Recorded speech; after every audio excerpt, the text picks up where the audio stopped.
सर्व महायुतीचे सन्माननीय उपस्थित असणारे मान्यवर नेते, पदाधिकारी, कार्यकर्ते आणि पत्रकार मित्रांनो, आपण आज सकाळी काउंटिंग सुरू होईपर्यंत प्रत्येक जण आपापले परीनं अंदाज व्यक्त करत होते. काल तर मी स्वतः वेगवेगळ्या चॅनलला बघत होतो, म्हणजे आम्ही तिघं कशातच नसल्यातच जमा होतो. बाकीच्यांच्या गाड्या फिरवणं, ड्रायव्हिंग करणं, इकडं जाणं तिकडं जाणं, इतकं काही सुरू होतं की आम्ही पहिल्यांदा 1:45च्या पुढे जाऊ आम्हाला वाटत होतं. कालचं सगळं बघितल्यानंतर आम्हाला वाटायला लागलं की आपण कुठंतरी खाली जातोय का काय.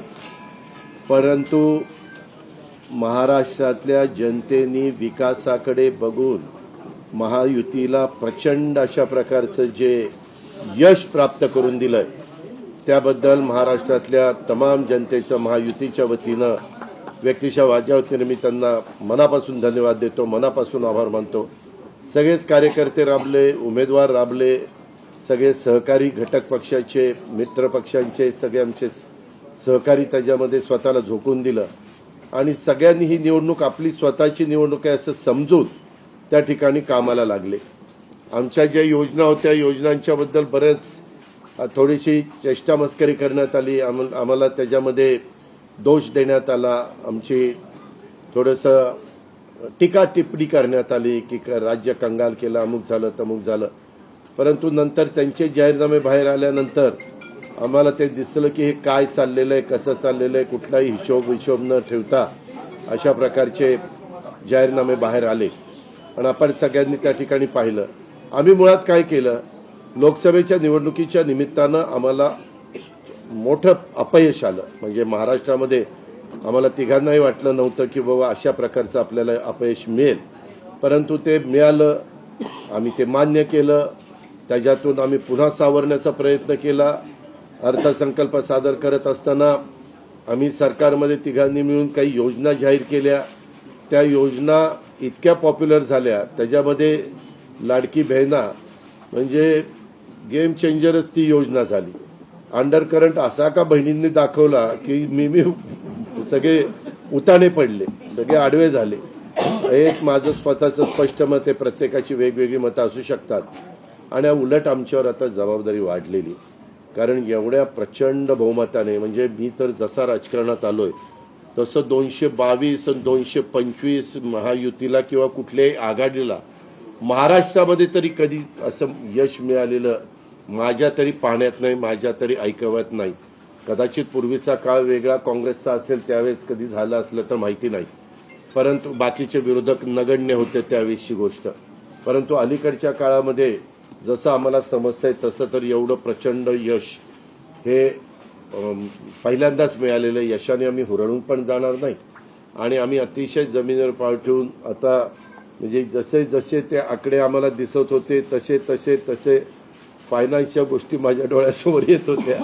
मी देवेंद्रजींना पण फोन केला, तेव्हा म्हटलं देवेंद्रजी खूप काही काम करावं लागेल. एकनाथरावजींना पण तसं सांगितलं की फार आर्थिक शिस्त आपल्याला त्याच्यामध्ये आणावी लागेल आणि आम्ही आणू. त्याच्यात आम्हाला हे नवीन नाहीये, आम्ही सगळे अनुभवी माणसं, आम्हाला त्याच्यामध्ये कुठली काही अडचण नाही. आणि शिवाय आमच्या पाठीशी केंद्र सरकार आहे, तो आम्हाला खूप मोठा एक आधार आहे.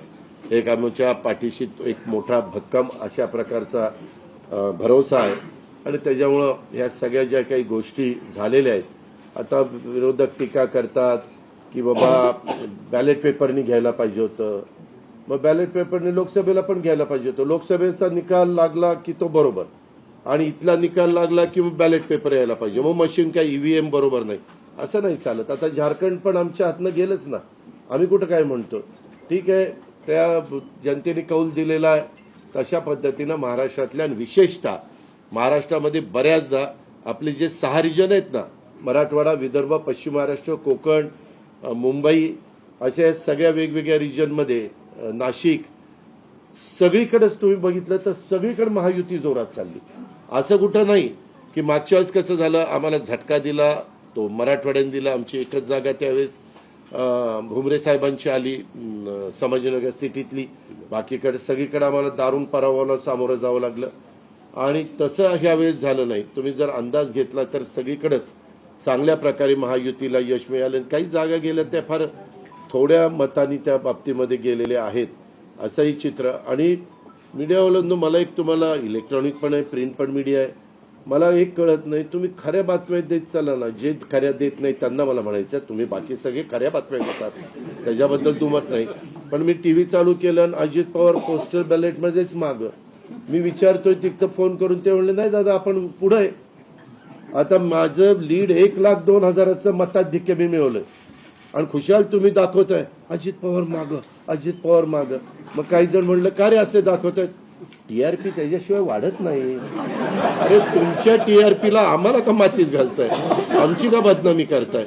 त्याच्यामध्ये मी नंतर पुन्हा अधिकाऱ्यांच्याकडनं माहिती घेतली की नक्की पोस्टल बॅलेट किती झाले. पोस्टल बॅलेटमध्ये पण आम्ही पुढे होतो आणि रेग्युलर मतदानामध्ये पण पुढे होतो. सांगायचं तात्पर्य की बाबा तुमच्यावर सगळ्या चॅनलवर जनतेचा एवढा विश्वास आहे, म्हणजे विश्वास नाही ते सकाळच्या 9 वाजताच्या भोंग्यावर विश्वास नाही, पण बाकीच्यांवर फार विश्वास आहे. माझं एवढंच म्हणणं आहे की खऱ्या बातम्या दिल्या तर काही वाईट होणार नाही. पण खूप चांगलं यश मिळालं. अजून पण काही काउंटिंग चालू आहे, काही ठिकाणी रिकाउंटिंग मागितलेलं, ठीक आहे, तो त्यांचा प्रत्येकाचा अधिकार आहे. पण खरोखरीच सगळ्याच राज्यातली जबाबदारी आम्हा महायुतीवर वाढलेली आहे आणि त्या उलट आम्हाला अधिक जास्त बारकाईनं इथून पुढे काम करावं लागणार आहे. कारण एवढं दैदिप्यमान यश या सगळ्यांनी मिळवून दिलेलं आहे आणि जनतेचे मानावे तेवढे आभार कमीच आहेत. म्हणजे काय आता त्यांच्याकरता, म्हणजे त्यांच्या ऋणातच आम्ही राहू इच्छितो. आणि 5 वर्ष अक्षरशः अतिशय एकोप्याने ही युती शेवटपर्यंत कशा पद्धतीनं काम करेल आणि जनतेने टाकलेल्या विश्वासाला कुठल्याही परिस्थितीमध्ये तडा जाऊन दिला जाणार नाही. अतिशय चांगल्या पद्धतीनं राज्याच्या सर्वांगीण विकासाच्या करता जसं आम्ही विकास हा केंद्रबिंदू मानून पुढे गेलो, तशाच पद्धतीचं काम हे इथून पुढच्या काळामध्ये देखील महायुतीच्या वतीनं त्या ठिकाणी चालेल अशा प्रकारची खात्री मी आपल्या पत्रकार मित्रांना पण देतो आणि आपल्यामार्फत महाराष्ट्रातल्या तमाम जनतेला देतो. पुन्हा एकदा मतदार बंधू भगिनींचं, सर्वांचं, मीडियाचं, इलेक्ट्रॉनिक प्रिंट सर्वांचं मी मनापासून आभार मानतो, मनापासून धन्यवाद देतो. धन्यवाद. अरे मराठी मातृभाषा अभिजात भाषेचा दर्जा आत्ताच दिलाय ना, लगेच विसरायला लागला. नाही, ते दिल्लीत बोलतात.